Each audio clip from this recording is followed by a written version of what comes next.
Selamat pagi Bapak Ibu, Saudara-saudara, jemaat yang dikasihi Tuhan Yesus Kristus. Mari kita mendengarkan renungan harian Sabtu 22 Agustus 2026. Kita bersatu di dalam doa. Kasih karunia dan damai sejahtera dari Allah Bapa kiranya menerangi hati dan pikiran saudara-saudara. Di dalam nama Yesus Kristus Tuhan kita. Amin. Saudara-saudara, renungan harian untuk kita tertulis dalam Amsal 16 ayat 3 yang dibacakan oleh Punguan Ama HKBP Petukangan. Poda bindu 10 onom ayat tulu. Tu Jehovah ma giling akka pembahenanmu, asa tulus akka sakap niroham. Amsal pasal 16 ayat 3. Serahkanlah perbuatanmu kepada Tuhan, maka terlaksanalah segala rencanamu. Hidup yang berserah kepada Tuhan.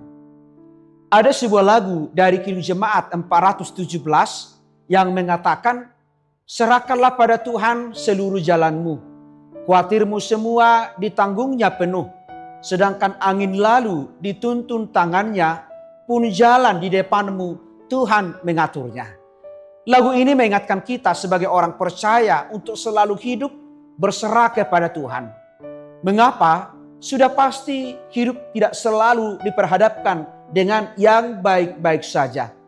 Pasti pernah diperhadapkan dengan pergumulan, kesulitan, sehingga kita selalu belajar berserah kepada Tuhan, supaya kita dimampukan menjalaninya sesuai dengan kehendaknya, sekalipun diperhadapkan dengan kesulitan. Saudara-saudara, melalui renungan ini, Salomo mengajak orang-orang yang percaya kepada Tuhan untuk menyerahkan perbuatan atau jalan kita hanya kepada Tuhan, sehingga semuanya dapat terlaksana dengan baik. Sebab jangankan hidup kita, angin saja dituntun tangannya. Karena itu sebagai orang yang percaya, berserah dan pasrah kepada Tuhan adalah sikap yang benar. Sebab sikap pasrah ini mengajak kita untuk menyadari bahwa kita adalah manusia yang tidak sempurna, penuh kelemahan dan penuh kekurangan, sehingga butuh pertolongan Tuhan.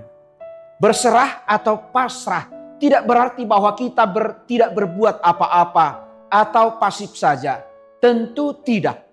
Kata serahkan di sini bukan berarti kita pasrah tanpa usaha, tetapi percaya sepenuhnya bahwa Tuhan memegang kendali atas hasilnya. Menyerahkan pergumulan kepada Tuhan berarti kita melakukan bagian kita dan Tuhan juga melakukan bagiannya. Mari kita fokus pada bagian kita. Mengerjakan bagian kita berarti menunjuk pada kesediaan menjalani kehidupan di tengah pergumulan tersebut, bukan meninggalkan pergumulannya. Ini bentuk kita beriman. Ketika kita beriman, Tuhan akan menolong kita. Bukan berarti Tuhan langsung membuka jalan lebar dan lurus.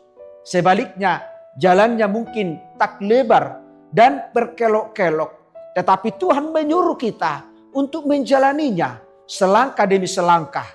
Oleh karena itu tidak ada alasan bagi kita untuk tidak terus melangkah.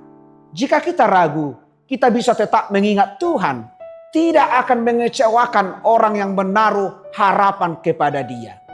Saudara-saudara, ketika kita sudah menyerahkan pergumulan kita kepada Tuhan dan setia menjalani kehidupan kita bersama Tuhan, maka iman kita akan nyata dalam perbuatan kita. Dengan demikian, sekalipun hidup mungkin sulit, tidak berarti kita tidak bisa terus berkarya dan menjadi berkat bagi sesama. Karena sejatinya iman bukan hanya untuk kita nikmati sendiri, tetapi juga untuk dibagikan lewat tindakan kasih. Amin. Kita berdoa. Terima kasih Bapa di surga atas renungan harian melalui firman-Mu yang senantiasa mengingatkan kami untuk selalu berserah kepada Tuhan. Kadang Tuhan, hidup yang penuh dengan pergumulan, tantangan ini sering membuat kami kehilangan iman. Tetapi Engkau mengajarkan kami untuk tetap percaya kepada Tuhan, mengerjakan bagian kami, karena Engkau juga mengerjakan bagian-Mu Tuhan di dalam kehidupan kami, sehingga kami dimampukan menjalaninya seturut dengan kehendak-Mu. Berkati jemaat-Mu, orang-orang yang beribadah kepada Tuhan, orang-orang yang percaya kepada Tuhan, supaya kami dikuatkan dan mengingatkan akan penyertaan Tuhan yang selalu nyata dalam kehidupan kami. Kami serahkan kehidupan kami satu hari ini. Ampuni kami Tuhan dari segala dosa-dosa kami, supaya kami layak menerima berkat-Mu. Di dalam nama Yesus Kristus kami telah berdoa dan mengucap syukur. Anugerah dari Tuhan kita Yesus Kristus, kasih setia dari Allah Bapa, dan persekutuan dengan Roh Kudus kiranya menyertai saudara-saudara hari ini sampai selama-lamanya. Amin. Jemaat yang dikasihi Tuhan Yesus Kristus, selamat pagi, selamat beraktivitas. Tuhan Yesus memberkati. Shalom.